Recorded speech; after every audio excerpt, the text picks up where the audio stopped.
Varicose veins కి సరైన చికిత్స కోసం సంప్రదించండి ఎవిస్ హాస్పిటల్. నమస్తే రమగారు. నమస్తే రమగారు, విక్రమ బేతాల కథలు చెప్పండి అండి. పట్టుబదలని విక్రమార్కుడు మళ్ళీ లోపలికి నడిచాడు. చెట్టెక్కి అక్కడున్న కళేవరాన్ని భుజం మీద వేసుకున్నాడు. కళేవరాన్ని ఆశ్రయించుకున్న బేతాళుడు కూడా రాజుతో పాటు నడిచాడు ముందుకి. నీకు విసుగు విరామం లేదు, రోజు వస్తావు, రోజు ఎన్నిసార్లు వస్తావు, మార్గాయాసం తెలియకుండా ఒక కథ చెప్తానని కథ చెప్పడం మొదలుపెట్టాడు. పూర్వం ఇంద్రపురి అని ఒక రాజ్యం ఉండేది. దానికి చంద్రసేనుడని రాజుగారు, ఆయనకి ఇందుమతి అని భార్య. ఎన్నేళ్ళైనా పిల్లలు పుట్టలేదు. 12 సంవత్సరాలైందిట వివాహమయ్యి. సంతానం లేదు. ఆవిడ గుడి గోపురం, ఆవిడ ఎక్కని గుడి లేదు, తొక్కని పీఠం లేదు, వెళ్తూనే ఉండేది పాపం. ఊరి చివర కొండ మీద పురాతన కార్తికేయ ఆలయం ఉండేదట.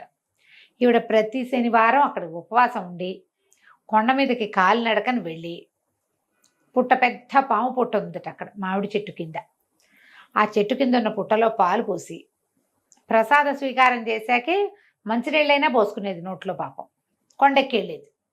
కొండ దాకా గుర్ర మీద వెళ్ళిపోయేది రథంలో. ఈ కొండ కాలినడకని పైకి ఎక్కేది. ఎన్నేళ్ళు 3 సంవత్సరాలు వెళ్ళిందిట ఆ గుడికి. అట్లా వెళ్ళగా వెళ్ళగా వెళ్ళగా ఒకనాడు ఏమైందట, ఈవిడ పుట్టలో పాలు పోసి యువతలకు వస్తుంటే ఆ పుట్ట పక్కన ఒక బైరాగి లాంటి ఒక ఆయన కూర్చున్నట్టు. జీబు గడ్డము, తలంతా అట్టలు కట్టుంది, పక్కన సంచి ఉంది, పాత మాసిపోయిన గావంచాలాంటిది ఒక కాషాయ రంగు బట్ట కట్టుకున్నాడు బైరాగి.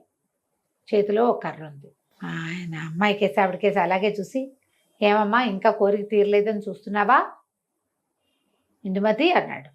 ఇందుమతి అనేసరికి ఇప్పుడు ఆశ్చర్యం, రాణి నన్ను ఇందుమతి అంటున్నాడు, ఏమమ్మా ఇందుమతి అన్నాడు. అనేసరికి అర్థం కాలేదు. కానీ ఏమనిపించింది, ఏ భగవంతుడో ఈ మారు వేషంలో ఉన్నాడేమోనని దండం పెట్టింది. అవును స్వామి అంది. అనేసరికి ఇటారా అని పిలిచాడు. పిలిచి ఆయన పక్కన ఓ సంచి ఉంది. ఈ సంచిలో అరటిపళ్ళు ఉన్నాయి, ఒక్కటంటే ఒక్క పండు తీసుకు తిను, నీ కోరిక తీరుతుంది అన్నాడు. ఎప్పుడైతే ఈ అరటిపళ్ళు ఉన్నాయి, ఈ కోరిక తీరుతుంది అనగానే ఆవిడకు ఉత్సాహం వచ్చింది. కార్తికేయుడిని సుబ్రహ్మణ్యేశ్వరిని ఆరాధిస్తే కదలి వంధ్యము కాకవంధ్యము పోతుందని కథ. అరటి చెట్టుకి వంధ్యత్వం అది ఒక్కసారి గెల వస్తుంది. అవునవును, దానికి 2 గెలలు వస్తాయిట కార్తికేయుడు అనుగ్రహం లభిస్తే. అలాంటి కథలు విని విని ఉంది ఆవిడ. అరటిపండు అనగానే ఆవిడకు ఉత్సాహం వచ్చింది. గబగబా ఆయన దగ్గరికి వెళ్ళి ఆ పక్కనున్న సంచిలో చేయబెట్టింది. సంచి నిండా అరటిపళ్ళు ఉన్నాయి.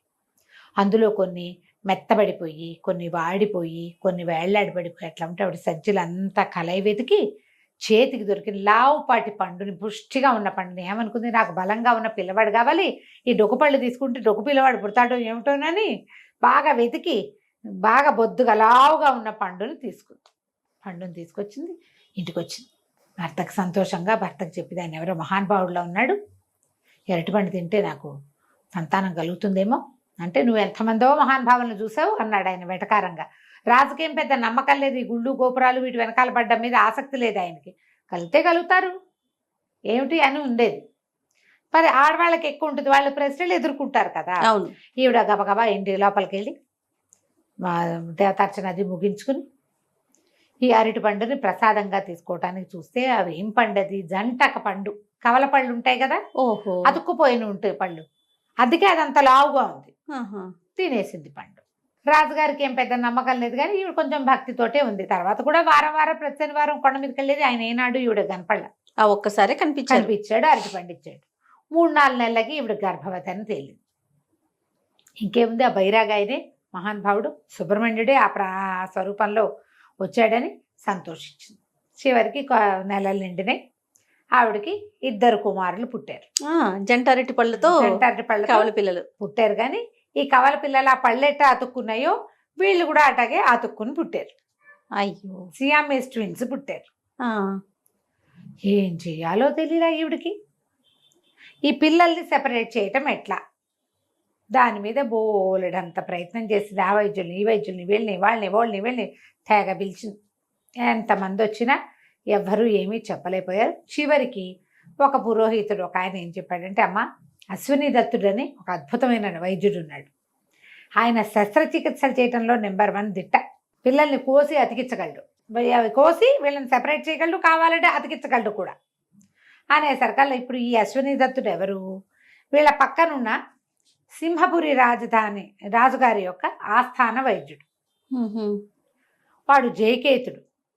ఆ రాజుగారు పారమ్మ కోపిష్టి వాడు. ఆ రాజుకి ఈ రాజుకి పడదు. ఓకే.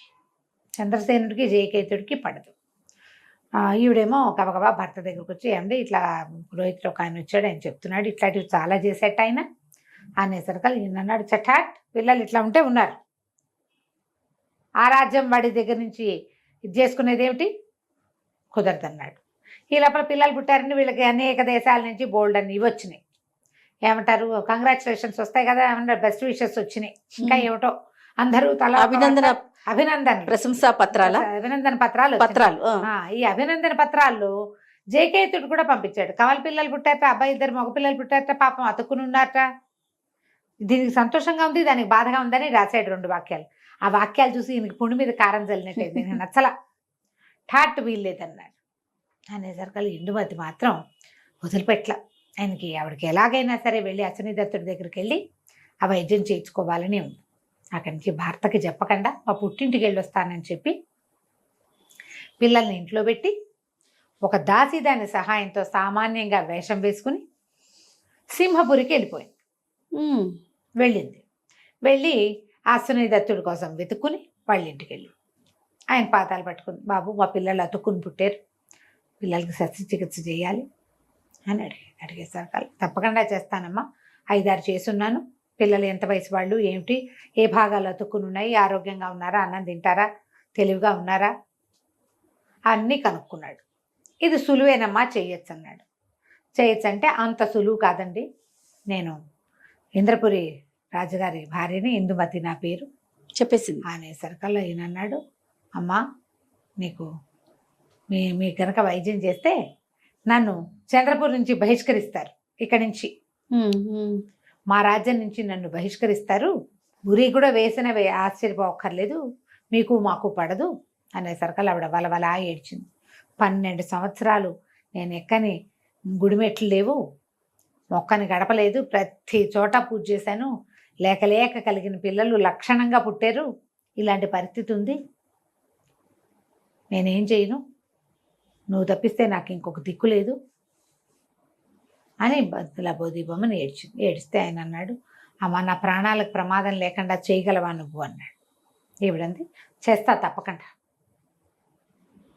నీ ప్రాణాలకి నాది పూచి, నీకే సమస్య రాదు, నా భర్తతోటి రాదు, పక్కన మా జయకేతుడితోటి కూడా రాదు అని చెప్పేసరికి ఆయన ఈవిడ వెనకాల పడి బయలుదేరి వచ్చి ఇంద్రపూరికి వచ్చాడు. ఒక 8-10 రోజుల పాటు పిల్లలకి రకరకాల మందులు ఇచ్చి పిల్లల్ని దగ్గరుండి చూసి ఒకనాడు ఇద్దరికి ఆపరేషన్ చేసేసాడు. పిల్లలిద్దరూ సెపరేట్ అయిపోయారు. హీలింగ్కి ఒక నెల పట్టింది. నెల పట్టాక ఈవిడేం చేసింది, ఈవిడికి ఇంకేం చెప్పింది, ఎవ్వరికీ తెలీదు, 2వ కంటి వాడికి తెలీదు, నీ ప్రాణాలకి నా ప్రాణం అడ్డం అని చెప్పింది. ఒకరోజు ఉదయమే రాజకుమారులు ఇద్దరూ సెపరేట్ అయ్యారు. ఈ పిల్లలకి ఈ వైద్యం చేసిన ఆయన ఈ ఫలానా సింహపురి తాలూకు రాజకు వైద్యుడైన అశ్విని దత్తుడు అని చెప్పి ప్రకటన చేయించింది. అన్ని రాజ్యాల వాళ్ళకి ఉత్తరాలు రాయించింది, అశ్విని దత్తుడు మా పిల్లల్ని సెపరేట్ చేశాడు, ఉత్తరాలు రాయించేసింది. అశ్విని దత్తుడు సెలవు తీసుకుని వెళ్ళిపోయాడు. ఇప్పుడు భేతాళుడు అడిగాడు, ఇందుమతి ఏం చెప్పింది, రహస్యంగా ఉంచుతాను, నీకు ప్రాణాలకు ఏ ప్రమాదము లేదండి, చెప్పితే రాజుకు తెలిసిపోతుంది కదా, మరి ఎందుకు చెప్పింది అని అడిగాడు. అడిగేసరికల్లా విక్రమార్కుడు అన్నాడు, ఇందులో ఏముంది, దాచిపెడితే రహస్యం, అందరికీ చెప్పాక ఇంక చేసేదేముంది, మొత్తం ప్రపంచం అంతా తెలిసిపోయింది, అందరి రాజులు అద్భుతం, సింహపురి వాళ్ళ దగ్గర ఎంత అద్భుతమైన వైద్యుడు ఉన్నాడు ఓహో అంటారు. ఇప్పుడు ఆయన రాగానే వాళ్ళకి వైద్యం ఎందుకు చేసామని ఈయన ఏమైనా చేశాడు అనుకో, ఈ రాజుగారి ఇది ఏమవుతుంది, కదా, ఆయన పరువు పోతుంది, నోరు మూసుకుని ఊరుకుంటాడు, నోరు గట్టిగా మూసుకుని ఊరుకుంటాడు. మనం ఏం చేయాలి, గోల్ చేయాలి ఏదైనా, అప్పుడు ప్రమాదం తక్కువ. ఆయనకి ఎవరి వల్ల ప్రమాదం ఉందో ఇంకా ప్రమాదం ఏముంది, ఇంకా ప్రమాదం లేదు. ఆయన ఏమైనా ప్రశంసలు ఇస్తే ఇచ్చాడు, సన్మానం చేస్తే చేశాడు, లేకపోతే లేదు. కానీ ఏం అనడానికి మాత్రం వీల్లేదు. ఓకే. ఎందుకంటే లోకంలో ప్రతి వాళ్ళకి ఆయన్ని ఈ రాజుగారు శిక్షించాడంటే రాజును బాయ్కాట్ చేస్తారు. 2 పసిబిడ్డల ప్రాణాలు కాపాడిన వైద్యుడిని నువ్వు ఈ పని చేసావు అంటే నువ్వు ఎంత దుర్మార్గుడివి అంటారు. అవును. పరువు పోతుంది, డీగ్లేమర్ అయిపోతాడు, డిమోరలైజ్ అయిపోతాడు. అందుకని అవి ఏవి అవ్వకుండా ఉండటం కోసం ఆయన ఏం చెయ్యడు. అది ఆలోచించే ఇందుమతి ఈ ప్రకటన చేసింది. ఆవిడ తెలివిగా చేసింది. అశ్వినీదత్తుడి పేరు ప్రధ అన్ని దేశాలకి వెళ్ళింది. తను తన పిల్లలకి వైద్యం చేసినందుకు కృతజ్ఞతగా ఆయనకి మంచి పేరు తెచ్చింది. దాంతోపాటు ఆయన ప్రాణాలకు ప్రమాదం లేనటువంటి ముందు కాళ్ళకి అడ్డం వేసింది అనమాట తెలివిగా. అది కథ కంచికి మనం ఇంటికి. ఇది ఎప్పుడైతే చెప్పాడో ఈయన విక్రమార్కుడు బేతాళుడు అన్నాడు, చాలా బాగా చెప్పావు, కానీ నువ్వు మౌన భంగం చేసావు కదా, నేను వెళ్ళిపోతున్నా అని వెళ్ళిపోయాడు. రాజుగారు మళ్ళీ వెనక్కి తిరిగి నడవటం మొదలుపెట్టాడు. చాలా బాగుంది రమ్మగారు. నమస్తే. నమస్తే.